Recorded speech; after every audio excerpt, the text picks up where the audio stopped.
Yan guys, dito papasok na kami sa karinderya na aming de-deliveryan ng aming chicharon. Ito na po ang ginagamit nila sa oras chicharon. Mula nung natuklasan nila ito na lagi binibili nila. Kabuyaw na yun, Dito kami sa Kabuyaw. Yan. Yan, malapit na kami.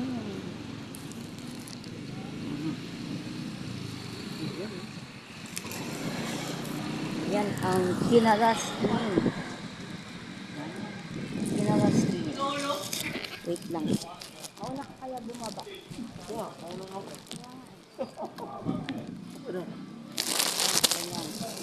Ayan, nalalaglag siya. Ayan na, muntik ka na. Ayan, dineliver na. Ayan. Ito yung dito. Kami kumakain ng sa Kinalas Queen na mami. Masarap. Daan ako na lang sa hapon. Thank you.